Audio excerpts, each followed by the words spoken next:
Hi friends, welcome to education concepts. If in case మీరు 10th class లేదా intermediate ఇటువంటి క్వాలిఫికేషన్స్తోనే government సెక్టర్లో ఏదైనా జాబ్ కావాలని చెప్పి సెర్చ్ చేస్తుంటే మీకు ఒక గుడ్ న్యూస్. రీసెంట్గా మనకి సెంట్రల్ గవర్నమెంట్ నుంచి 10th క్లాస్ అండ్ ఇంటర్మీడియట్ క్వాలిఫికేషన్స్తోనే అప్లై అయితే చేసుకునే విధంగా అండ్ ఆల్సో సెలెక్ట్ అయితే అప్ టు 50,000 రూపీస్ వరకు శాలరీ ఇచ్చే విధంగా ఒక జాబ్ నోటిఫికేషన్ రిలీజ్ అయింది. అయితే ఇక్కడ మీకు ఒక చిన్న డౌట్ ఉండొచ్చు, సెంట్రల్ గవర్నమెంట్ జాబ్ అని కనుక వేరే స్టేట్స్లో ఉంటే జాబ్ లొకేషన్ ఎక్కువగా దూరం ఉంటుంది, తర్వాత అకామిడేషన్కి కానీ ఫుడ్కి కానీ ఇబ్బంది అవుతుందని చెప్పి చాలామంది వాటిని అవాయిడ్ చేయడానికి చూస్తుంటారు. అయితే ఇక్కడ మీకు ఆ ఛాన్స్ కూడా లేదు. ఎందుకంటే లక్కీలీ ఈ జాబ్స్కి సంబంధించిన జాబ్ లొకేషన్ మనకి తెలుగు స్టేట్స్లో వన్ ఆఫ్ ది ప్లేస్ అయినటువంటి హైదరాబాద్లో ఉంటుంది. అయితే ఇది సెంట్రల్ గవర్నమెంట్ జాబ్స్ కాబట్టి మీరు ఆంధ్రప్రదేశ్ వాళ్ళ, తెలంగాణ వాళ్ళ లేదా వేరే స్టేట్ వాళ్ళ అనే రెస్ట్రిక్షన్స్ లేదు. ఎవరైనా సరే ఈ జాబ్స్కి అప్లై చేసుకోవచ్చు. అందరికీ కూడా సేమ్ ప్రయారిటీ ఉంటుంది. ఆ విషయం గుర్తుంచుకోండి. ఇక ఏమాత్రం ఆలస్యం చేయకుండా ఈ జాబ్ నోటిఫికేషన్ సంబంధించినటువంటి డీటెయిల్స్ ఏవైతే ఉంటాయో అవన్నీ కూడా స్టెప్ బై స్టెప్ క్లియర్గా తెలుసుకుందాం. మీరైతే వీడియోని స్కిప్ చేయకుండా చూడండి. అండ్ ఆల్సో ఈ నోటిఫికేషన్ రిలేటెడ్ లింక్స్ కోసం మీరు కంగారు పడద్దు. లింక్స్ ఏవైతే ఉంటాయో అప్లై చేయడానికి సంబంధించి కానీ డీటెయిల్స్ మీరు చెక్ చేయడానికి సంబంధించిన లింక్స్ కానీ డిస్క్రిప్షన్లో అవైలబుల్గా ఉంటాయి. ఇక వన్స్ మనం డీటెయిల్స్లోకి వెళ్తే మీకు ముందుగా చెప్పాను కదా job location Telangana state Hyderabad అని చెప్పేసి. ఇక్కడ నేను అండర్లైన్ చేశాను, డీటెయిల్స్ అయితే చూడొచ్చు. అండ్ ఆల్సో ఈ జాబ్ నోటిఫికేషన్ మనకి Indian Institute of Chemical Technology నుంచి రావడం జరిగింది. CSIR అండర్టేకింగ్లో, Council of Scientific and Industrial Research అండర్టేకింగ్లో. ఇక నోటిఫికేషన్ ఎప్పుడు రిలీజ్ చేశారని చూస్తే నోటిఫికేషన్ మనకి 14th ఆగస్ట్న రిలీజ్ చేయడం అయితే జరిగింది. ఎట్ ది సేమ్ డే నుంచి అంటే 14th ఆగస్ట్ నుంచి జాబ్స్కి ఆన్లైన్లో అప్లికేషన్స్ అనేవి తీసుకుంటున్నారు.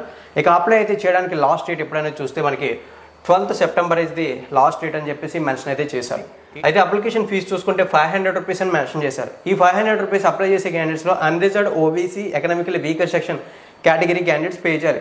Remaining category candidates like SC, ST, person with benchmark disability, women candidates, ex servicemen candidates ఎవరైతే ఉంటారో వాళ్ళు ఎటువంటి అప్లికేషన్ ఫీజు పే చేయకుండానే ఈ జాబ్స్కి అప్లై అయితే చేయొచ్చు అని చెప్పి మెన్షన్ అయితే చేశారు. ఇక నెక్స్ట్ మనం ఈ రిక్రూట్మెంట్కి సంబంధించినటువంటి ఫర్దర్ డీటెయిల్స్లోకి వెళ్ళినట్లయితే ఈ రిక్రూట్మెంట్లో టోటల్లీ మనకి 2 కేటగిరీలకు సంబంధించినటువంటి పోస్టులు ఉన్నాయి. సో ఇప్పుడు మనం ఆ పోస్టులకు సంబంధించిన డీటెయిల్స్ చూద్దాం. పోస్ట్ నెంబర్ 1 చూసుకుంటే మనకి జూనియర్ స్టెనోగ్రాఫర్కి సంబంధించి, పోస్ట్ నెంబర్ 2 చూసుకుంటే మల్టీ టాస్కింగ్ స్టాఫ్కి సంబంధించి. ఫస్ట్ ఆఫ్ ఆల్ మనం ఈ జూనియర్ స్టెనోగ్రాఫర్ పోస్ట్కి సంబంధించిన వివరాలు చెక్ చేస్తే ఈ జూనియర్ స్టెనోగ్రాఫర్కి సంబంధించి ఒకే ఒక్క పోస్ట్ ఉంది. ఆ పోస్ట్ని ST కేటగిరీకి కేటాయించారు. సెలెక్ట్ అయితే మీకు వచ్చేటటువంటి శాలరీ అనేది లెవెల్ 4 ప్రకారం ఉంటుంది. లెవెల్ 4 ప్రకారం అంటే విత్ ఆల్ అలవెన్సెస్ అప్రాక్సిమేట్లీ మనకి 52,755 రూపాయలు శాలరీ పే చేస్తారని చెప్పేసి మెన్షన్ అయితే చేశారు. ఇక నెక్స్ట్ చూసుకున్నట్లయితే మనకి ఈ జాబ్స్కి అప్ టు 27 ఇయర్స్ వరకు అప్లై అయితే చేయొచ్చు అని చెప్పి కూడా ఇక్కడ మెన్షన్ అయితే చేశారు. డీటెయిల్స్ క్లియర్లీ అయితే చూడండి. ఇక ఇప్పుడు మనం పోస్ట్ నెంబర్ 2 మల్టీ టాస్కింగ్ స్టాఫ్కి సంబంధించి చూస్తే టోటల్గా మనకి 8 పోస్టులు ఉన్నాయి. ఇందులో 3 పోస్టులు అన్రిజర్వ్డ్ కేటగిరీకి, ఒక పోస్ట్ ఎకనామికల్ వీకర్ సెక్షన్, ఒక పోస్టు 2 పోస్టులు OBC కేటగిరీకి, ఒక పోస్ట్ SC, ఒక పోస్ట్ ST అని చెప్పేసి ఉన్నటువంటి 8 పోస్టులు ఈ విధంగా కమ్యూనిటీ వైజ్ అయితే డివైడ్ చేశారు. ఇక్కడ వివరాలను అయితే చూడొచ్చు. ఇక శాలరీ అంటారా, లెవెల్ 1 ప్రకారం శాలరీ ఉంటుంది. విత్ ఆల్ అలవెన్సెస్ ఈ జాబ్కి సెలెక్ట్ అయితే మీకు 35,393 రూపాయలు శాలరీ అనేది రావడం జరుగుతుందని చెప్పి మెన్షన్ చేశారు పర్ మంత్. ఇక ఈ జాబ్స్కి అప్ టు 25 ఇయర్స్ వరకు అప్లై అయితే చేయొచ్చు అని చెప్పేసి మెన్షన్ అయితే చేశారు. ఏవైతే రిజర్వ్డ్ కమ్యూనిటీస్ ఉన్నాయో అంటే SC, ST, OBC కేటగిరీస్ ఉన్నాయో వాళ్ళలో చూసుకుంటే OBC కేటగిరీ వాళ్ళకి 3 years of age relaxation, 5 years of age relaxation SC, ST క్యాండిడేట్స్కి అని చెప్పేసి మెన్షన్ అయితే చేశారు. ఇక్కడ ఈ డీటెయిల్స్ని మీరు క్లియర్గా అయితే చూడొచ్చు. ఇక ఇప్పుడు మనం ఈ జాబ్స్కి సంబంధించినటువంటి ఎలిజిబిలిటీ డీటెయిల్స్లో భాగంగా ఎడ్యుకేషన్ క్వాలిఫికేషన్స్ వివరాలని చెక్ చేయాలి. మనకి స్టెనోగ్రాఫర్ జాబ్కి ఇంటర్మీడియట్ క్వాలిఫికేషన్తో అప్లై అయితే చేయొచ్చు.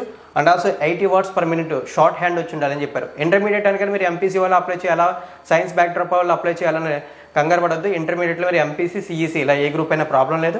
అలాగే ఇంటర్మీడియట్ ఈక్వల్ క్వాలిఫికేషన్ అయినా డిప్లొమాతో కూడా ఈ జాబ్స్కి మీరు అప్లై అయితే చేయొచ్చు. ఇక్కడ వివరాలను క్లియర్లీ మెన్షన్ అయితే చేశాను. ఇక నెక్స్ట్ మనం ఏదైతే MTS జాబ్ ఉందో అంటే మల్టీ టాస్కింగ్ స్టాఫ్ జాబ్ ఉందో ఆ జాబ్ గురించి చూస్తే ఈ జాబ్స్కి ముందుగానే చెప్పినట్లు 10th క్లాస్ అనే క్వాలిఫికేషన్ అప్లై చేయొచ్చు. ఎటువంటి అడిషనల్ క్వాలిఫికేషన్స్ అంటూ ఏమీ కూడా లేవు. సో ఇక్కడ వివరాలని క్లియర్లీ అయితే చూడొచ్చు. ఫ్రెండ్స్ ఇక ఇప్పుడు మనం ఈ జాబ్స్కి సంబంధించిన సెలక్షన్ ప్రాసెస్లోకి వెళ్తే జూనియర్ స్టెనోగ్రాఫర్కి ఒక విధంగా సెలక్షన్ ప్రాసెస్ ఉంటుంది, MTS జాబ్కి ఒక విధంగా సెలక్షన్ ప్రాసెస్ అయితే ఉంటుంది. అయితే ఫస్ట్ ఆఫ్ ఆల్ మనం జూనియర్ స్టెనోగ్రాఫర్ సెలక్షన్ ప్రాసెస్ని చూస్తే ఈ జూనియర్ స్టెనోగ్రాఫర్కి సంబంధించిన సెలక్షన్ ప్రాసెస్లో మనకి రిటన్ ఎగ్జామ్ ఉంటుంది. ఇది అప్లై చేసిన క్యాండిడేట్స్ని బేస్ చేసుకుని OMR లేదా కంప్యూటర్ బేస్డ్ అనేది డిసైడ్ అయితే అవుతుంది. సేమ్ మల్టీ టాస్కింగ్ స్టాఫ్ కూడా అదే విధంగా ఉంటుంది. మనకి ఇంటర్మీడియట్ క్వాలిఫికేషన్తో అప్లై చేసుకోవచ్చు కాబట్టి ఏదైతే ఈ జూనియర్ స్టెనోగ్రాఫర్ జాబ్ ఉందో వాటిలో ఇచ్చేటటువంటి క్వశ్చన్స్ అన్ని కూడా ఇంటర్మీడియట్ స్టాండర్డ్లోనే ఉంటాయని చెప్పారు. నెంబర్ ఆఫ్ క్వశ్చన్స్ చూసుకుంటే 200 క్వశ్చన్స్ ఉంటాయి. ఎగ్జామ్కి 2 hours టైం అయితే ఇవ్వడం జరుగుతుంది. ఇక ఎగ్జామ్ చూసుకున్నట్లయితే బైలింగ్వల్ ఇంగ్లీష్ అండ్ హిందీ లాంగ్వేజ్లో జరుగుతుందని చెప్పి మెన్షన్ చేశారు. ఇక్కడ ఈ వివరాలని క్లియర్గా చూడొచ్చు. ఇక ఎగ్జామ్ ప్యాటర్న్ చూసుకుంటే ఎగ్జామ్ని టోటలీ 3 సెక్షన్స్గా డివైడ్ చేశారు. అందులో మనకి సెక్షన్ 1లో general intelligence and reasoning, section 2లో జనరల్ అవేర్నెస్, సెక్షన్ 3లో ఇంగ్లీష్ లాంగ్వేజ్ అండ్ కాంప్రహెన్షన్ అని చెప్పేసి మెన్షన్ అయితే చేశారు. అండ్ ఆల్సో ఈచ్ రాంగ్ ఆన్సర్కి 0.25 నెగిటివ్ మార్కింగ్ కూడా అప్లికేబుల్ అవుతుందని చెప్పారు. వన్స్ ఈ రిటర్న్ ఎగ్జామ్ అనేది కంప్లీట్ అయిన తర్వాత ఎవరైతే మెరిట్ వస్తారో వాళ్ళని షార్ట్ లిస్ట్ చేసి వాళ్ళకి మనం ఏదైతే షార్ట్ హ్యాండ్ టెస్ట్ అన్నామో ఆ షార్ట్ హ్యాండ్ టెస్ట్ అనేది కండక్ట్ చేయడం జరుగుతుందని చెప్పి మెన్షన్ అయితే చేశారు. ఇక్కడ వివరాలని క్లియర్లీ చూడొచ్చు. ఇక ఇప్పుడు మనం పోస్ట్ నెంబర్ 2 మల్టీ టాస్కింగ్ స్టాఫ్కి సంబంధించిన వివరాల్లోకి వెళ్తే ఈ మల్టీ టాస్కింగ్ స్టాఫ్ వివరాల్లో మనకి మెన్షన్ చేసింది ఏంటంటే ఈ జాబ్స్కి 10th క్లాస్ క్వాలిఫికేషన్తో అప్లై చేయాలి కాబట్టి 10th క్లాస్ స్టాండర్డ్స్లోనే మనకి ఎగ్జామ్ లెవెల్ అయితే ఉంటుందని చెప్పి మెన్షన్ అయితే చేశారు. నెంబర్ ఆఫ్ క్వశ్చన్స్ చూసుకుంటే 150, టైం చూసుకుంటే 2 hours ఇవ్వడం జరుగుతుందన్నారు. మనకి ఏదైతే ఎగ్జామ్ పేపర్ చూసుకుంటే తెలుగు, ఇంగ్లీష్ అండ్ హిందీ ఈ 3 లాంగ్వేజ్లో కూడా ఉంటుందని చెప్పి మెన్షన్ చేశారు. ఇక్కడ వివరాలని క్లియర్గా అయితే చూడొచ్చు.